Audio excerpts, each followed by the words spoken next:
las jornadas, con otra de las ponencias que se van a impartir en esta jornada.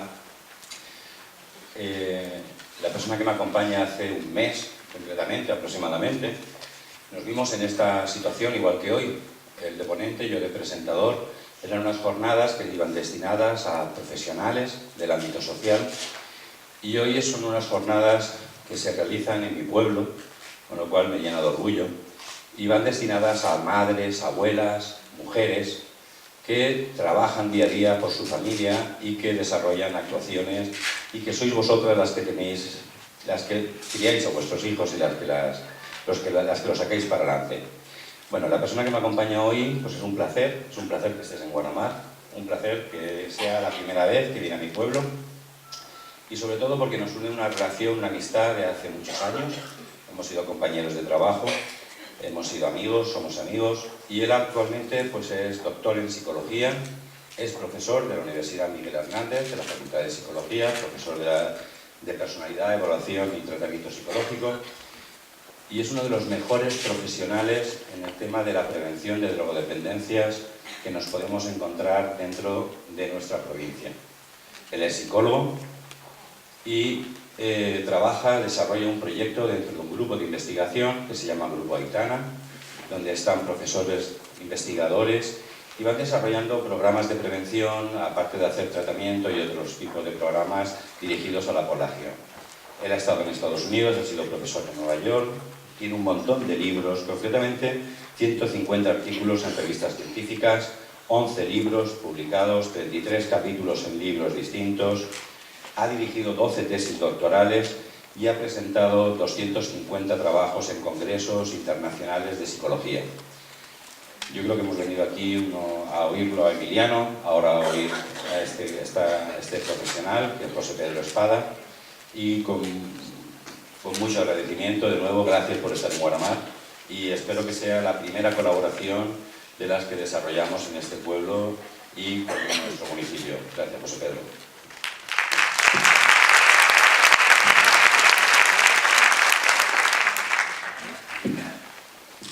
Hola, oye, voy a ponerme aquí tranquilamente. Bueno, lo primero, tengo que decir que he venido a Guardamar otras veces, La verdad es que a bañarme, a las dunas de Guardamar, a trabajar o a estar con vosotros como hoy, así que es verdad que es la primera vez. En primer lugar, os quería agradecer a José María su amable presentación. Se ha notado que somos amigos y entonces ya sabemos que se pierde la objetividad en vez de la amistad, ¿no? Yo sí que estoy encantado y para mí pues, es un motivo de alegría pasar un rato esta mañana con ustedes y agradecer a la organización de las jornadas, a FAMER y a la Concejalía de Servicios Sociales de aquí de Guardamar la invitación y haber pensado en mí para estar esta mañana con ustedes. Y efectivamente el objetivo es explicarles algo de lo que he hecho en estos 20 años que llevamos trabajando en prevención en drogas. El enfoque que ha dado el anterior ponente es muy interesante y le felicito al doctor Corrales la magnífica presentación que me ha resultado muy amena además. Y nosotros intentamos que los casos no lleguen a las UCAs, ¿no? Intentamos intervenir con los adolescentes antes de que se plantee el problema, ¿no? Lo cual pues, también tiene sus dificultades. La ponencia, la presentación que les quería compartir hoy esta mañana, le ha enfocado intentando que sirva para que reflexionemos todos varias preguntas que yo creo que a mí después de este tiempo me siguen planteando cierta debate, ¿no? Cierta discrepancia, bueno, porque no tengo clara la respuesta a muchas de ellas, en otras un poco más clara, y creo que también son buenas para que esta mañana podamos entre todos reflexionar, más que sea una presentación unidireccional de mi parte, ¿no?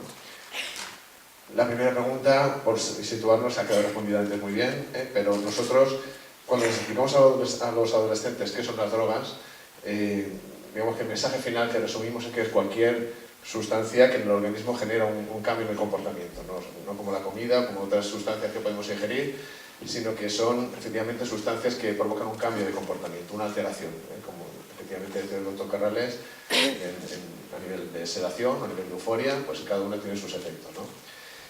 Y esta es la definición que les damos porque ellos, lo primero, hay que ubicarles en lo que estamos hablando y saber discriminar qué es una droga y qué no es una droga, ¿no? Y también, esto ya es una cuestión que nosotros como padres y madres nos tenemos que plantear, y también los profesionales, es cuánto de grave es el problema, ¿no? No sería grave si no estuviéramos aquí hoy hablando de esto y trabajando en esto desde la familia, desde las unidades de atención sanitaria, desde la universidad. Es grave el problema. Es decir, se han dado antes datos sobre las enfermedades causadas por el consumo de sustancias, de drogas, que muchas de ellas son legales, ¿no? El alcohol y el tabaco pues causan más muertes que otras sustancias que pueden estar ilegales o se consideran como más peligrosas, ¿no? Esa gravedad del problema nosotros la medimos en cuanto a cuánto de frecuente es el consumo, ¿no? En estas edades jóvenes. Esta es la encuesta del Plan Nacional sobre Drogas más reciente. Ellos periódicamente encuestan a los escolares entre los 14 y 18 años y hacen esta encuesta de consumo de drogas en escolares, ¿no? Y ahí tenemos los datos en España como están en estos momentos, ¿no? Alcohol es la droga más consumida en estudiantes de secundaria. Alguna vez pues un 80% de escolares lo han consumido, pero bueno, podemos pensar que en nuestro país consumir alguna vez alcohol puede no ser problemático.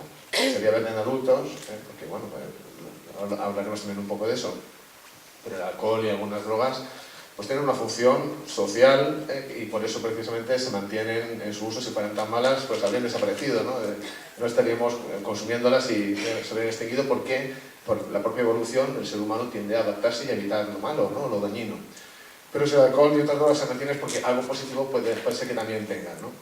Desde luego no en adolescentes. Que un adolescente consuma alcohol pues es problemático por lo que antes también se ha comentado de su sistema nervioso en formación. Si hablamos de consumo en el último mes, que ya nos indica un consumo reciente, bueno, pues si eres actualmente consumidor o no, sigue siendo bastante elevado, ¿no? Un 60% casi de chavales del instituto que han bebido, ¿no? Tabaco sería la segunda sustancia más consumida. Un tercio, uno de cada 3 adolescentes escolares han consumido tabaco en el último mes. Es una proporción muy alta y esto nos hace reflexionar sobre los motivos, ¿no? de por qué lo hacen. Nosotros en psicología siempre explicamos la conducta de consumir como un fenómeno complejo donde intervienen muchas variables. Antiguamente es cierto que existía desconocimiento sobre los efectos negativos del tabaco.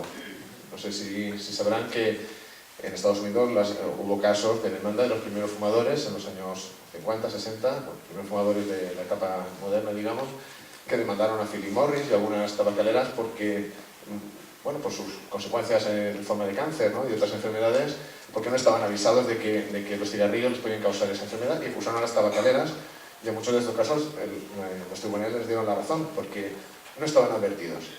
Se estaba vendiendo un producto sin avisar de las consecuencias. Eso sería la explicación del déficit de información, ¿no? Que muchas veces se maneja como causa de que alguien consuma sustancias. No saber que la sustancia, en este caso el tabaco, me causa unos efectos muy negativos e incluso la muerte, ¿no? En ese momento no se sabía. Actualmente casi todos lo sabemos, incluso los chavales jóvenes de estas edades saben que fumar causa enfermedades. Ahora, como veremos después, hay otros factores en juego, aparte de saber eso, que hacen que, a pesar de saberlo, se consuma, ¿no? El cannabis es una sustancia que también está muy en auge en población juvenil, 36% alguna vez. 1 de cada 5 chavales de esas edades ha consumido en el último mes cannabis. Y esto es una muestra muy amplia, representativa de toda España. Digamos que estos señalan datos extrapolables y que podemos pensar que en cualquier pueblo o región de España más o menos se mantiene esa misma tendencia. Nosotros, bueno, en el tabaco hemos hablado de algunas de las consecuencias negativas. Las consecuencias negativas asociadas, por ejemplo, al consumo de alcohol, aunque sea un consumo de un sábado de botellón, son muy importantes, ¿no? La cuestión es que en esta pauta de consumo que ahora mismo tenemos, las drogas ilegales, duras, que se hablaban antes y que cada vez por suerte ya se utiliza menos ese concepto, han quedado un poquito más ligadas a ciertos círculos, pero el alcohol, por ejemplo, está súper extendido, ¿no? Y se pierde esa sensación de peligrosidad o de riesgo. Y efectivamente, el consumo de alcohol, aunque sea un único día, sin llegar a ser una adicción, en jóvenes puede causar efectos muy negativos. Nosotros, por ejemplo, estudiamos bastante otras conductas de riesgo asociadas al consumo de sustancias, por ejemplo, el sexo de riesgo, ¿no? Es decir, tener relaciones sexuales sin métodos de protección. Y hemos encontrado que muchas chicas jóvenes, chicos, se ven en una situación de peligro sexual, de embarazos no deseados o de transmisión de enfermedades, porque han tenido sexo bajo los efectos del alcohol, ¿no? En forma de accidentes igual, se multiplica la probabilidad de tener un accidente, aunque sea un solo día, en coche o en moto, y también la gravedad del accidente. Si se tiene un golpe, en ese momento, pues por la velocidad y por las condiciones del accidente, es mucho mayor la probabilidad de morir, o de que sea un accidente grave, pudiendo haber sido leve, ¿no? Porque es cierto que cualquiera podemos tener un accidente, pero bajo los efectos del alcohol se multiplica todo mucho más. Hemos definido las drogas y eso yo creo que todos lo tenemos claro, pero se habla cada vez más de las adicciones sin droga, ¿no? Los especialistas generalmente distinguimos en adicciones a tóxicos o adicciones químicas y adicciones no químicas, ¿no? Para diferenciar lo que casi todo este tiempo estamos hablando de adicción al tabaco, al alcohol, a la cocaína, a otras sustancias, respecto a la adicción a situaciones o cosas, vamos a llamarlo así, que no son realmente una sustancia, ¿no? Por ejemplo, la adicción a Internet, ¿no? Que en jóvenes se puede hacer, o la adicción a la compra, o la adicción a las nuevas tecnologías, a las redes sociales, la adicción al juego patológico, ¿no? Los juegos de azar. Los jóvenes cada vez más tienen un uso excesivo de apuestas online, por ejemplo, que también es un problema. No es un problema de cambios en el organismo. Efectivamente, ahí el problema no tiene que ver con los efectos físicos que causa la conducta adictiva, porque no hay una droga. Hay otra serie de consecuencias. Y sí que, aunque hay debate sobre si eso son realmente adicciones todas ellas o tienen solo algunas de las características de una adicción, por síndrome de abstinencia, dependencia y tolerancia, sí que se puede hablar de consumo abusivo. Por ejemplo, Internet a lo mejor no es una adicción como tal, no siempre se cumplen los criterios de adicción, pero si hay un consumo de Internet tan alto que implica un deterioro en otras áreas del chico, pues en los estudios, en las relaciones sociales, en las relaciones familiares, en los hábitos de sueño, si pierde dinero apostando, es decir, quizá no cumple todos los criterios de adicción, como lo sabemos entender, pues sí que es un comportamiento problemático. Y los psicólogos trabajamos mucho en modificar comportamientos problemáticos, ¿no? Al margen de la etiqueta que le podamos dar de si es una adicción o es otra cosa, ¿no? Que sería un comportamiento abusivo en este caso. Pero el mensaje aquí sería que efectivamente, claro que existen adicciones sin droga, porque vemos comportamientos adictivos y abusivos en nuestros hijos, como los ejemplos que hemos puesto, que no hay una droga de por medio, ¿no? También pueden ser problemáticos, aunque de otra manera. ¿Cómo ha evolucionado el problema? Pues bueno, se va manteniendo. En realidad, aunque hacemos esfuerzos por prevenir, hay altibajos y hay momentos de subida y de bajada de ciertas sustancias, pero vemos que en la tendencia de los últimos 20 años, bueno, pues el cannabis en general va a un aumento, con un ligero descenso, pero la tendencia general es de aumentar. El tabaco se mantiene con ciertos altibajos, se va reduciendo la edad de inicio, fuman más las chicas que los chicos ahora, eso ha cambiado. Y el alcohol, bueno, pues se mantiene muy alto, y depende ya del año, pues este último año pues había tenido una subida y había pegado un subidón, pero ya veremos qué pasa en la siguiente, ¿no? Pero la tendencia es a mantenerse bien arriba, no hay cambios grandes hacia abajo, ¿no? Por tanto, tenemos mucho que hacer, y esto a los que trabajamos en prevención nos hace plantearnos si realmente tendríamos que hacer algo diferente, ¿no? Estamos todo el rato, nosotros, precisamente nuestro trabajo en la universidad donde nos dedicamos nosotros a hacer investigación, consiste en hacer programas de prevención en colegios con chicos jóvenes y luego evaluar lo que se ha hecho de esa intervención y ver cómo ha funcionado. Y tratar todo el tiempo de mejorar los efectos de esa intervención, ¿no? Que siempre consiste en reducir el número de casos nuevos de chicos que empiezan a consumir y retrasar la edad de inicio. Ese es un objetivo muy importante que nosotros manejamos también, que no es simplemente consumir o no, sino hacer que esperen, ¿no? Que la decisión de empezar a consumir se retrase lo máximo posible. Porque se ha observado que a partir de cierta edad es muy raro, no es imposible, pero es mucho más improbable que alguien empiece a consumir una droga, ¿no? Y si ustedes piensan en ustedes mismos o en sus familiares, la mayoría, si aún ha sido fumador, la mayoría empezó a fumar en este rango que estamos hablando hoy, entre los 15 y los 20 años. Y sin embargo, aunque hay algunos casos, pero es muy raro que después de los 20 años alguien de repente un día coge y empiece a fumar. Por tanto, aguantar y hacer que el chico retrase la edad de inicio de consumo, pues aumenta la probabilidad de que se mantenga sano y abstinente para siempre, ¿no? Bien, esta duda también me surgió a mí en la cabeza y la quería compartir hoy, y aunque nosotros trabajamos de forma multidisciplinar, médicos, psicólogos y demás, yo he oído muchas veces en charlas para alcohólicos rehabilitados, por ejemplo, pues que ellos dicen, no, es que el alcoholismo es una enfermedad. Hasta cierto punto, ¿no? Y seguramente los médicos dirán que sí que es una enfermedad y nosotros, pues no es que digamos que no lo es exactamente, pero desde la psicología le entendemos como un comportamiento donde, bueno, el sujeto no es un enfermo pasivo, ¿no? Entiendo que el alcohólico rehabilitado, cuando dice que el alcohol es una enfermedad, lo que está intentando justificar es que no es un vicio. Es decir, ese enfoque social que puede existir sobre el uso de drogas. Bueno, todos alguna vez lo hemos podido pensar, es decir, si lo pensar porque quiere, es decir, si mira, tiene esta con la de un infarto, pero si es que te lo habíamos avisado de que le podía dar un infarto, o tengo un caso, pues estaba avisado, lo ponen en las cajetillas en todas partes, digo que ya estás avisado, ¿no? Entonces, ¿por qué lo haces si ya estás avisado y que ahora tienes un problema gordo de salud, ¿no? Claro, el alcohólico rehabilitado cuando dice algo así, lo que viene a decir es, no es un vicio, no es que yo quiera, soy un poco una víctima, ¿no? de una adicción. Lo comprendemos y es cierto ese componente, pero al final, pues todos de alguna manera somos responsables de nuestra acción. Y aunque haya algunos condicionantes físicos, pues cada cerebro funciona distinto y un alcohólico, pues su sistema de neurotransmisores funciona distinto al de una persona que no ha consumido alcohol, pero bueno, el rol de enfermo en este sentido no ayuda. Ayuda mucho más un rol positivo de toma de decisiones y de actuación, ¿no? Aunque tengamos que tener en algunos casos ayuda médica, claro que sí, ¿no? ¿Cuándo empieza el problema de consumo de sustancias, ¿no? Hemos visto la tendencia de prevalencia del consumo y aquí lo que os he intentado resumir son la edad en la que se empieza a consumir las principales sustancias, ¿no? En España. Vemos que a los 13 años es la edad más sensible. Esto es una edad promedio, no significa que no existan casos que empiecen después, incluso alguno antes, porque es la media, ¿no? Pero en torno a los 13 años sería la edad donde los chicos empiezan a beber alcohol y a fumar. Otras sustancias pues se van retrasando un poquito más en el tiempo. Cannabis está ya a los 14 años más o menos, 14 años y medio.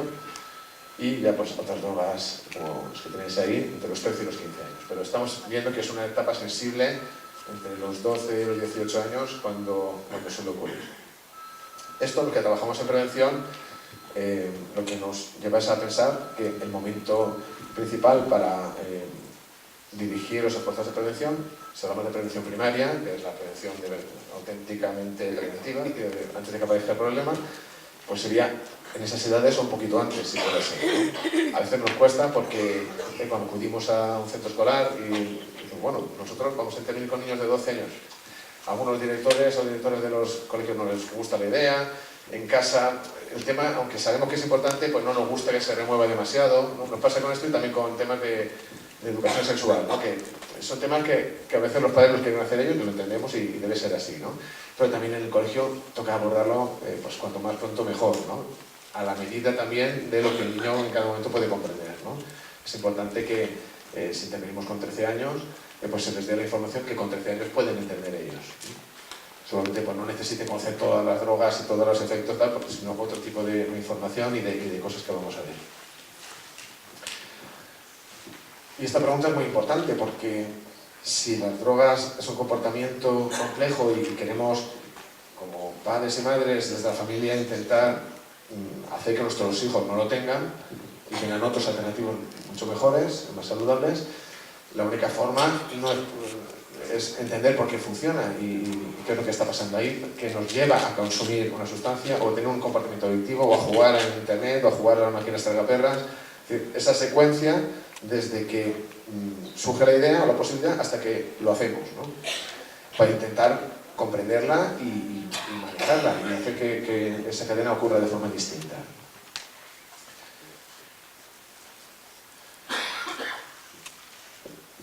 En prevención hablamos de lo que se conocen como factores de riesgo y de protección. Esto quiere decir que hay algunas características que tenemos las personas, en este caso los chicos y los adolescentes, que hacen más probable que el consumo se presente. Nosotros analizamos qué características tiene el consumidor, la comparamos con el que no es consumidor, y entonces vemos que hay una relación entre ellas, ¿no? Y que entonces podrían estar explicando el hecho de que consuma. Tampoco quiere decir que por tener algunas de estas características vaya a consumir, ¿no? Porque al final, como decimos siempre, hay una toma de decisión final, ¿no? En ese proceso.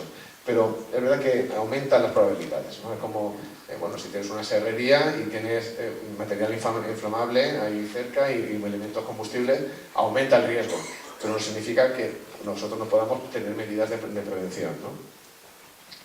Y diferenciamos el riesgo en tres niveles, ¿no? Un riesgo de la sociedad, vamos a llamarlo así, ¿no? Factores macrosociales. Está claro que si la droga está muy accesible, la tengo al alcance de la mano, pues eso facilita, ¿no?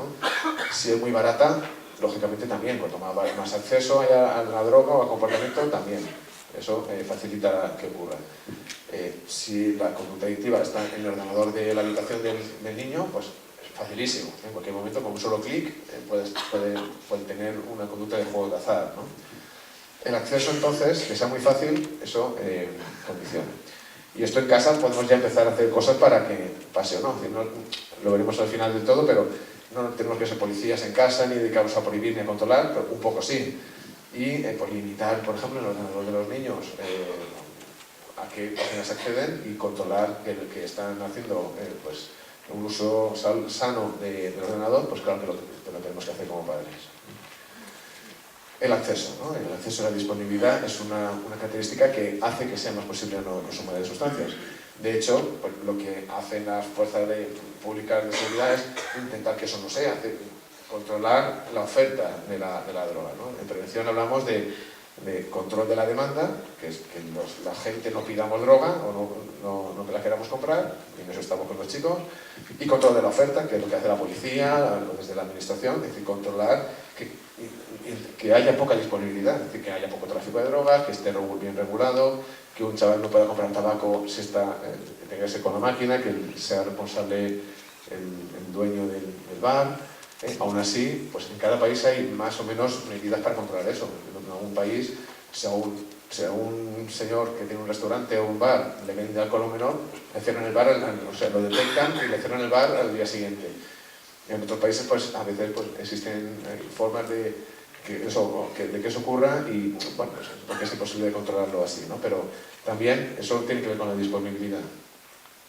La imagen social positiva, es decir, que exista tolerancia hacia la droga o hacia el hecho en cuestión, pues claro que facilita, ¿no? Es decir, si hay una percepción de que el alcohol no pasa nada, pues el adolescente eso lo va mamando desde la cuna. Esa idea de que, bueno, pues lo veo a mi alrededor, veo que tomamos cerveza en casa, tomamos no sé cuál, y el alcohol forma parte de la vida, puede formar parte fácilmente de la vida de una familia y normalizarse como algo habitual y hasta bueno, ¿no? Claro. Por eso aquí la cuestión no es que la cosa malo o bueno, por eso he hablado también de la enfermedad antes, es una cuestión también del punto del uso saludable. Luego intentaremos incidir sobre eso un poco más. Porque vivimos en una cultura donde el alcohol forma parte también de la gastronomía y decir, disfrutar un Rioja en la comida, pues porque un adulto, ¿por qué tiene de malo eso? Si no tiene ninguna contraindicación ese adulto, pues si su corazón se lo permite, si el médico no le recomienda lo contrario, etcétera, no tiene nada de malo desde el punto de vista de la salud. Por eso puede ser un mensaje que el adolescente no capte bien, ¿no? o lo normalice demasiado.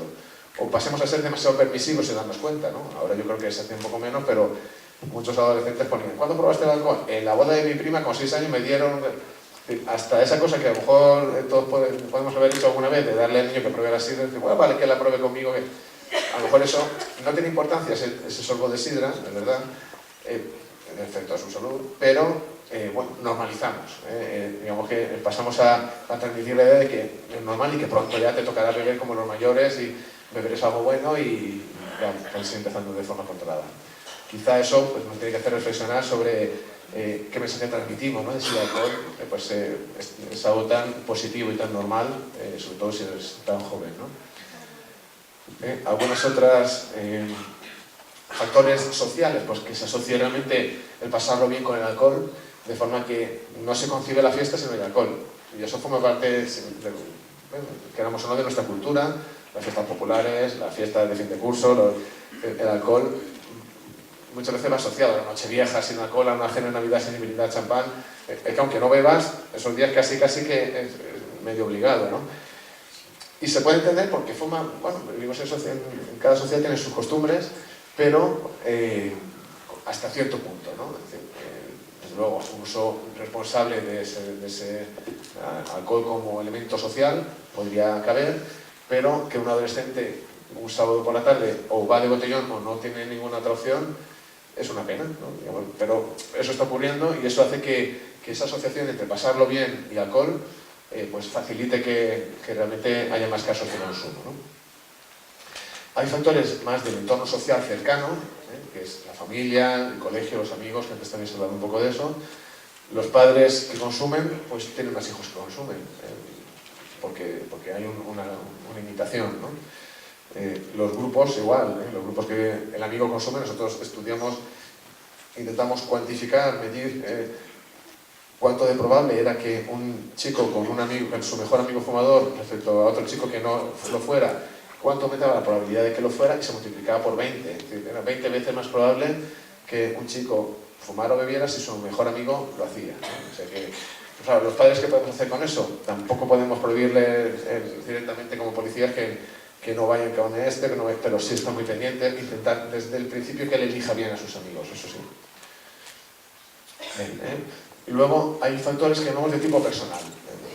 Y estos seguramente sean los más importantes y los que nosotros podemos tener acceso directo en la educación de nuestros hijos.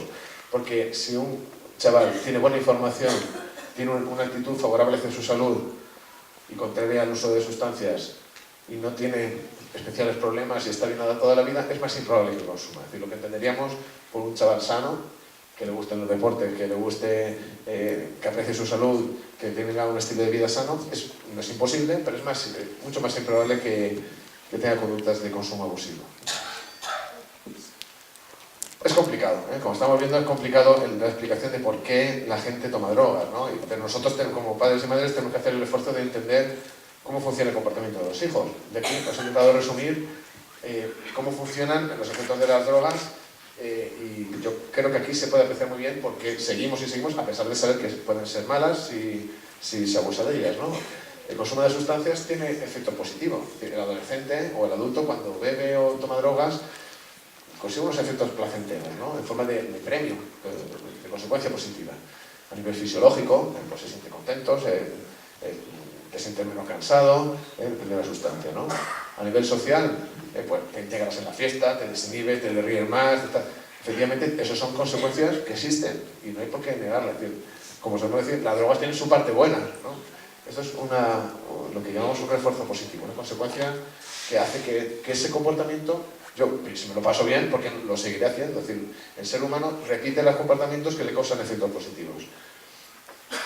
También tiene otros efectos positivos que no es que consiga yo nada, pero consigo olvidarme de mis problemas, es decir, lo que llamamos escape o evitación de los problemas de la vida. Efectivamente, es decir, la imagen típica sería el que la dejó la novia y dice, venga, vámonos a emborracharnos. Ese sería el ejemplo.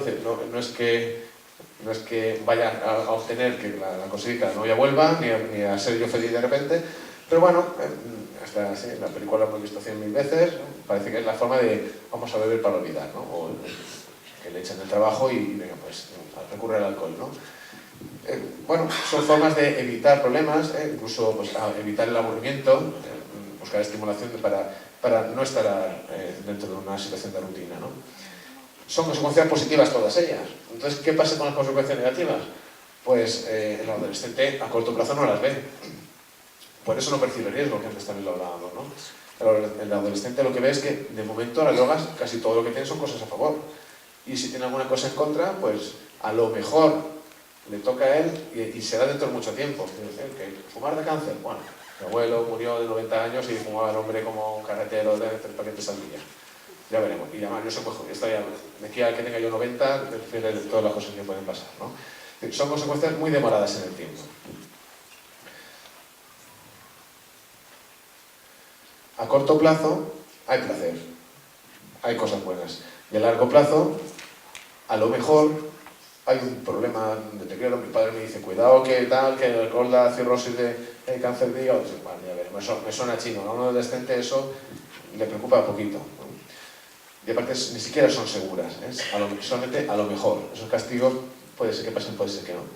Esto se lo dice también para ejemplificar cómo funcionamos esta conducta humana con otro tipo de comportamientos, ¿no? Por ejemplo, el comportamiento sexual. Hay un catedrático ya muy mayor de Barcelona que se llama Ramón Vallès, y él siempre pone este ejemplo, es que si la naturaleza es sabia, si el orgasmo fuera a los 9 meses de tener una relación sexual y el embarazo, o el parto incluso, en el momento del coito, no habría ningún embarazo no deseado, porque es una conducta que sería castigada, ¿no? Pero es una conducta, la reproducción, que está permeada por la naturaleza, ¿no? Y permeada en el momento, que son los reforzadores más potentes, es inmediato y es seguro. Bien, ¿y qué estamos haciendo en prevención? Sabemos que el problema es importante, la explicación de la conducta de consumir drogas es compleja y también muchos factores. ¿Qué estamos haciendo hasta ahora? Bueno, lo primero es decir que todos los expertos están de acuerdo en que lo ideal, cuando se consigue reducir el problema, es cuando hay una coordinación entre lo que hacemos en casa, lo que hacemos en el colegio y lo que se hace a nivel de la comunidad. Es decir, todo lo que no sea casa y colegio, pues desde la política, desde la legislación, desde el barrio, incluso.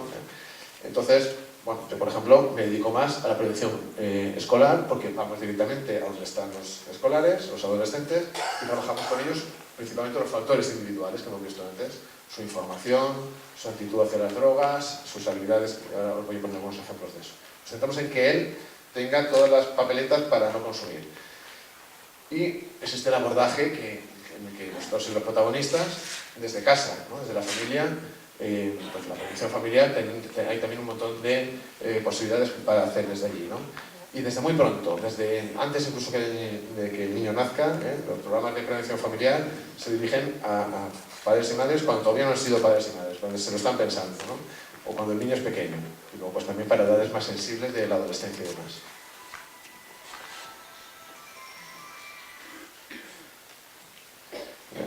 Nosotros lo que intentamos, explicamos aquí, es intentar que ellos no vean que consumir drogas, este es uno de los aspectos que introducimos nosotros en nuestra prevención escolar, que consumir drogas no sea visto como algo lo más normal del mundo. El ejemplo que les ponemos es cuando que vas a cruzar la calle y el semáforo está rojo y nadie cruza.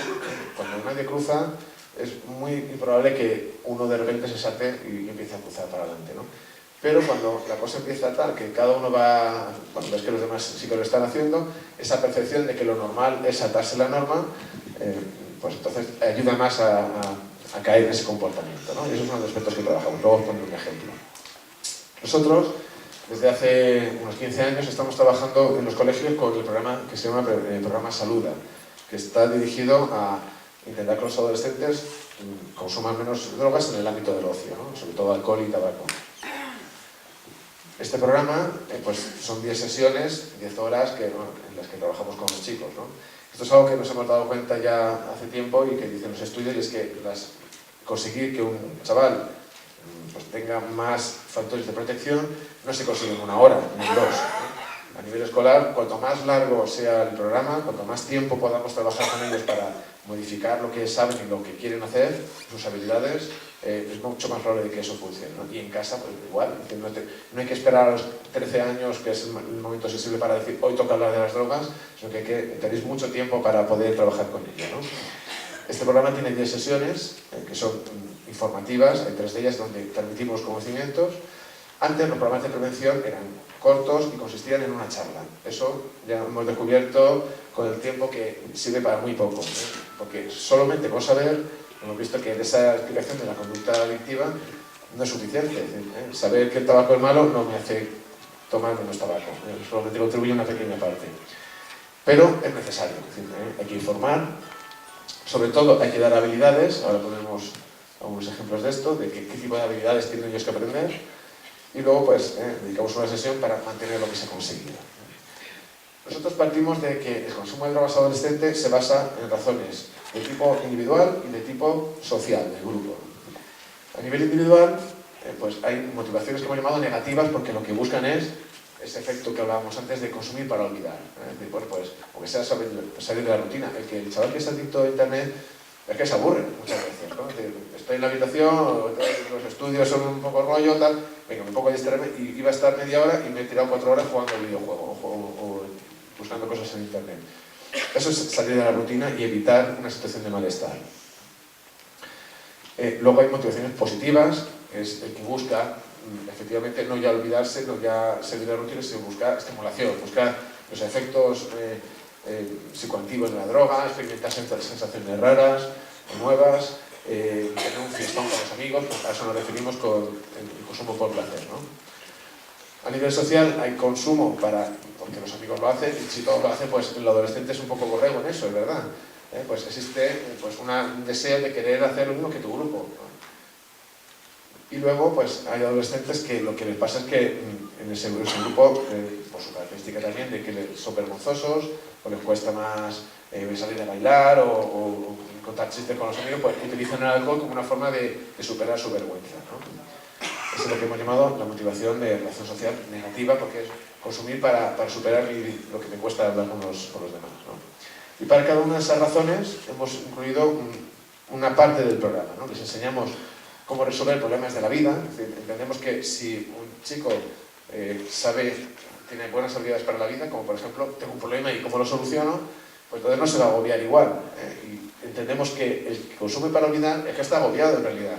Pues la forma que tenemos los padres y los educadores de ayudarle es, si puede ser mejor antes, ¿no? Pero enseñarle a cómo resolver dificultades de la vida, que se va a encontrar un montón, sin agobiarse demasiado. Es decir, pues tomando una buena decisión, analizando bien las cosas, valorándolo todo, viendo las consecuencias a largo plazo y tomando una buena decisión. Hemos observado que los chavales que saben hacer eso generalmente se agobian menos, y al agobiarse menos consumen menos drogas, y también la decisión de tomar drogas también la toman de una manera más responsable, porque claro, el consumo de drogas en realidad es una mala decisión, eso lo entendemos nosotros, lo que estamos concienciados con que las drogas son un problema. Y es que, como tiene efectos positivos, al final decido tomarlas, pero me estoy olvidando de los efectos negativos y estoy llevando a cabo un comportamiento que en el fondo me perjudica. Es una mala decisión. Enseñarles buenas decisiones, entonces, es parte de nuestro trabajo como padres y como educadores nosotros. También una parte del programa consiste en darles formas de saber disfrutar la vida, es de pasar bien su tiempo libre, de ocio, sin que necesiten necesariamente consumir alcohol o otras drogas. ¿Cómo se hace eso? Pues hay niños que lo aprenden ellos solos, o bien porque también los tienen a los padres de referencia y tienen aficiones, les gusta el deporte, tienen sus hobbies, y dicen, yo es que un sábado por la tarde, yo no me lo paso bien, un sábado por la noche viendo a mis amigos cómo beben. Yo me lo paso bien pues, con mi grupo de música, o yo me lo paso bien en la montaña, tal. Los chavales que han generado esas aficiones muchas veces no es excluyente, no hay quien puede hacer un poco de todo y tampoco pasaría nada. Pero muchos de ellos dicen, es que a mí lo que me gusta más es lo otro, es decir, no me gusta salir. Hay algunos que lo dicen, podemos intentar que eso sea más. Luego, hay una parte del programa que sí que tiene que ser para aprender a decir que no. Es decir, mira, en la vida va a haber gente que quiera que hagas cosas que no son las que tú a lo mejor de verdad quieres. Y aunque sean tus amigos y tal, tú puedes ser amigo de ellos y resistir la presión. Es decir, que aunque ellos beban, no estás obligado a beber. O tener varias opciones. Resistir la presión es como se llama eso. Y por último, también hemos observado que los chicos con mejores habilidades sociales y la capacidad de hacer amigos también ayudan mucho a no consumir. De parte que tiene mucho que ver con ese factor, ¿no? Si yo lo que tengo es timidez y vergüenza y tal, y el alcohol me sirve para superarlo, pues si yo aprendo a tener más capacidad de hablar con la gente, de desenvolverme con los demás, porque lo aprendo y porque no paso vergüenza, entonces es más probable que yo sea una persona sana y no consuma drogas, ¿no? Y aparte es otra de esas habilidades para la vida importantes que va a ayudar para las drogas y para muchas más cosas. Nosotros vemos muchos chicos que llegan a la clínica universitaria con problemas de ansiedad social, de que esta vergüenza que decimos que los adolescentes y muchas veces los adultos también nos puede dar, pues acaba siendo un problema, un trastorno, ¿no? Porque no son capaces de hacer amigos, les cuesta abrirse y hablar con los demás, ¿no? Bueno, entonces, en este programa nosotros les enseñamos estos conceptos básicos que antes hemos estado aquí también hablando con el ponente anterior, de qué es una droga, qué diferencias hay entre uso y abuso. No es lo mismo tomarse una cerveza a un adulto un domingo en el aperitivo, eso es un uso, porque ahí no hay ningún problema, salvo que mi médico me haya dicho que no, o que me esté tomando un fármaco que entonces no deba mezclar alcohol. Nada indica que un adulto no pueda tomarse una cerveza un domingo en el aperitivo, ¿no? Eso es un uso del alcohol. El tabaco, por ejemplo, pues uso no tiene. Puede haber niveles de perjuicio, ¿no? No es igual de perjudicial fumarme un puro porque estamos celebrando el nacimiento de un bebé en la familia, que fumarse 3 paquetes al día. Obviamente hay niveles de riesgo, pero bueno, se ve más claro todavía con el alcohol, ¿no? Bien, pues entonces aquí en esta primera sesión les enseñamos estas ideas básicas. Sobre todo el programa nos centramos en que ellos sepan discriminar lo que puede ser perjudicial para ellos o un abuso y lo que puede ser un uso responsable de las drogas, ¿no? Que también puede existir, o de las drogas y de otros comportamientos que hemos visto de internet, de los videojuegos, de lo que queramos, ¿no? En esta actividad que ellos hacen, les pasamos una lista de posibles conductas y ellos tienen que saber discriminar si eso es una conducta abusiva o abusiva en el sentido de que es de riesgo, o un uso, una U cuando es un uso, le ponen esta letra delante, o una A cuando es un abuso. Y lo que hacemos con esta lista, ahora vemos alguno de ejemplo, es que ellos tengan criterio para saber qué es algo malo para mí. Malo en términos de salud, no malo porque me lo digan mis padres solamente, porque eso es, los niños funcionan. Un niño pequeño tiene lo que se conoce como la moral heterónoma. Es decir, está malo porque si no, ¿por qué es malo hacer esto o robar? Porque si me pillan me van a castigar. ¿Por qué es malo? Porque mis padres me van a reñir. No es porque ellos de verdad quieran hacerlo, no han comprendido aún que es malo o bueno, porque les beneficia o les perjudica a ellos o porque es una convención social. Solamente es malo o bueno porque viene alguien que me puede castigar. Esa es la moral de los niños pequeños. Y un adolescente está pasando a tener criterio propio y a tener que ser capaz de discriminar lo que es bueno o malo, o bien para su salud o bien para la sociedad, porque él mismo ha llegado a esa conclusión, ¿no? Y porque sabe que aunque hay varios criterios que tienen que entrar en juego cuando eso se está decidiendo, ¿no? Un criterio es, por ejemplo, los efectos negativos sobre el cuerpo, ¿no? Entonces, un consumo de sustancia es malo para la salud, es nocivo para la salud, cuando me causa un perjuicio. Y todas las drogas por debajo de los 18 años son nocivas para la salud. Por lo tanto, cualquier consumo de drogas por debajo de los 18 años es nocivo para la salud. Aparte de que hay otro criterio en juego ahí, es ilegal. El criterio de la legalidad, por convención, pues se ha determinado que se da, porque además luego puede haber consecuencias legales. Es decir, si yo compro alcohol o si yo hago trampa en internet y pongo una edad que no es, eso estoy cometiendo un delito, ¿no? También hay otros criterios en marcha. Es decir, por ejemplo, vamos a ver, no pasa nada.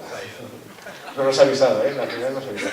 Hay otros criterios, por ejemplo, el criterio de cuánto interfiere con mis otras actividades, ¿no? Porque algunos de ellos dicen, bueno, ¿y por qué es un problema jugar al tenis? Si me encanta el tenis, yo juego 8 horas al día al tenis, ¿por qué problema habría con eso?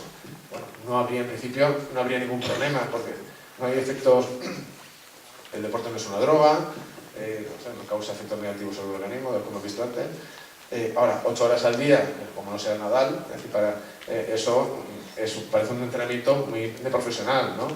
Que si eres súper bueno en tenis, pues hay que hacerlo, a ver si no sale otro Nadal, pero en realidad el deporte de élite, con ese ritmo, muy positivo para la salud tampoco es. Nadal tiene lesiones, es decir, los deportistas de élite, ellos dicen con razón que pues, las rodillas, su cuerpo, lo tienen sometido a una presión muy alta, ¿no? Es decir, eso tendría sentido si tú vas dirigido a ser deportista profesional, porque es un nivel alto, tienes más riesgo de lesiones, eso sí, para empezar.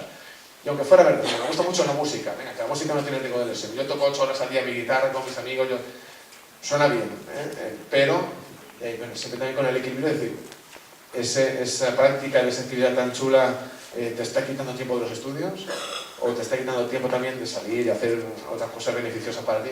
Un hobby está muy bien, pero también está el criterio de que no me interfiera con otras posibilidades, ¿no? Como por ejemplo, pasar el tiempo con mis amigos, ¿no? Bien. Hay otras de las conductas que aparecen ahí, como por ejemplo tomar una medicina, un antibiótico, pues bueno, hay el criterio es si es con prescripción médica o no, o la comida. Es decir, ¿por qué tiene malo comerse un pastel? Bueno, una porción de pastel no es malo, es decir, no tiene efecto negativo, una tarta entera, bueno, por un día, ¿qué puede pasarme? Bueno, es más riesgo de indigestión. Es verdad que sería peor todos los días tomar una tarta entera, pero aunque fuera un día, pues te puede sentar mal, ¿no? Es decir, hay efectos que ellos ven claros sobre la salud, ¿no? Y hay otras conductas que se ponen ahí, por ejemplo, lavarse las manos, por ejemplo. Pues, ahí es un criterio de frecuencia. ¿Cuántas veces hay que lavarse las manos? Pues ellos analizan y ven, bueno, antes de las comidas, 3 veces al día, o cuando tienes el sucio. Pero hay un trastorno que se lavan las manos muchísimas veces por hora, ¿no? Y eso no es para limpiarse de esa calidad. Entonces, ahí hablamos de un trastorno porque el motivo es otro, ¿no? Tiene otra serie de consecuencias, ¿no? Así que voy a la parte final. lo único que espero que no dejarme nada, ¿no? La parte final, donde yo pretendía daros algunas recomendaciones de qué se puede hacer desde casa, ¿no? Vamos a ver si me acuerdo de todas, y si no, pues entre todos complementamos, ¿no? Si no recuerdo mal, eran como 5 ideas principales las que yo había intentado sintetizar, ¿no? La primera idea era, pues, efectivamente, ser buenos modelos en casa, ¿no? Nosotros hemos visto en ese gráfico y hemos podido analizar que el adolescente tenga buenos modelos beneficia en aprendizajes de la vida, también en el aprendizaje de consumo de sustancias. Entonces, un padre con el cigarrillo en la boca, pues no es muy fiable que le diga a su hijo, fumar es malo. Pues no hagas lo que yo lo hago porque yo empecé y tal. Algunos padres, pues si ya están muy enganchados, pues no pasa nada, lo que lo hagan así, siempre en otra forma, aunque sea con esa idea de que no te pase como a mí, ¿no? Pero no es igual de creíble ese mensaje, ¿no? El chico lo que va a pensar seguramente es, bueno, pero tú ya lo has probado, yo también por lo menos lo quiero probar, ¿no? En la medida que podamos, cada uno con nuestros defectos, porque nadie somos perfectos, ni en esto ni en casi nada, o en nada, pero ser modelos saludables de la vida, pues eso es el primer consejo que yo os quería dar para intentar prevenir en casa con vuestros hijos, ¿no? O nietos. Otro consejo también es no esperar a que los chicos tengan un momento sensible, que tengan esos 13 años que estábamos diciendo antes. Perdón, vamos a poner ahí un puntito ese y así ya seguimos todo bien y mejor. Gracias. Muchísimas gracias al departamento técnico.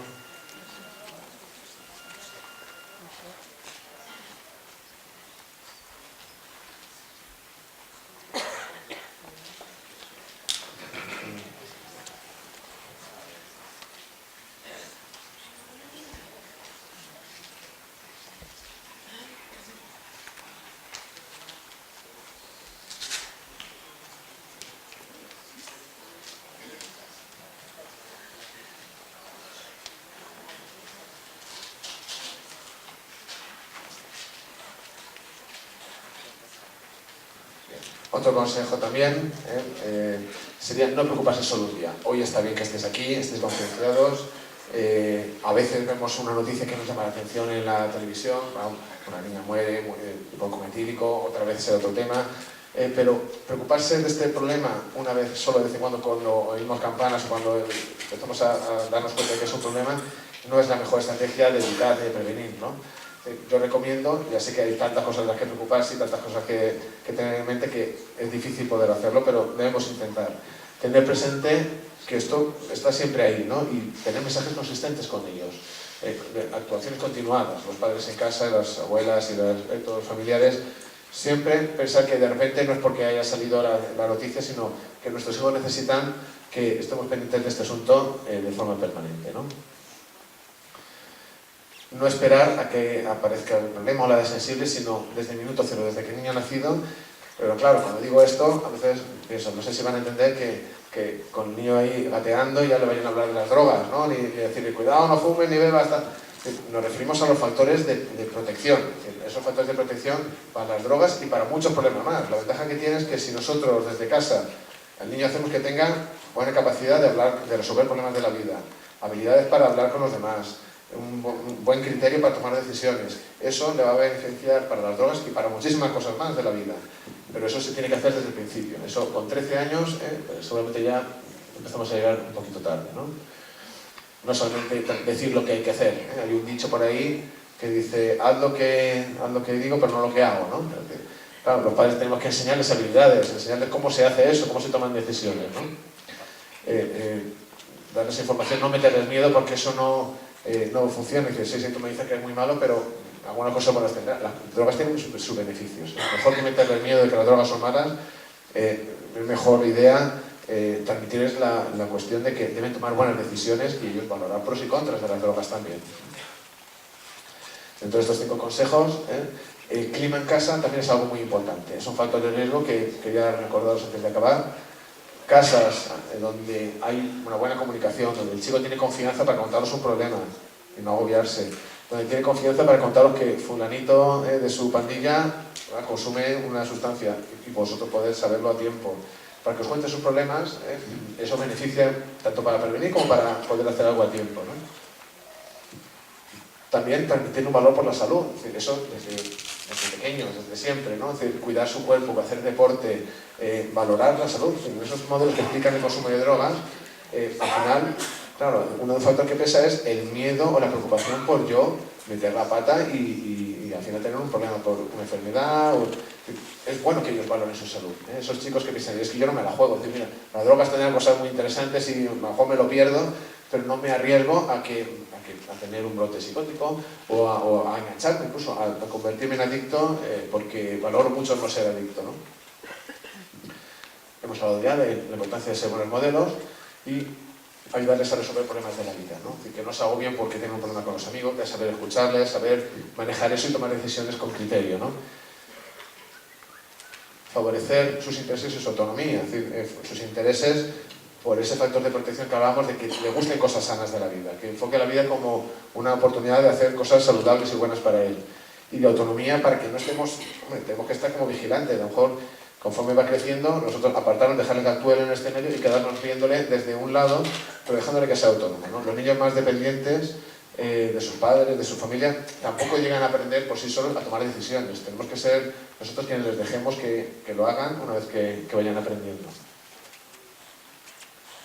Y por lo demás, estoy seguro de que estáis haciéndolo todo muy bien. El resto de cosas, pues tenéis que seguir como hasta ahora lo estáis haciendo, que por eso la mayoría de veces lo hacéis estupendamente, ¿no? Hacer todas las cosas que ya estáis haciendo en cuanto a querer a vuestros hijos, querer a vuestros nietos, transmitirles ese afecto, porque es así como al final un chico tiene buena autoestima, ¿no? Se siente querido y tiene también familiares que saben que le escuchan y están ahí para ayudarle. Y bueno, pues nada más, agradeceros la atención y espero que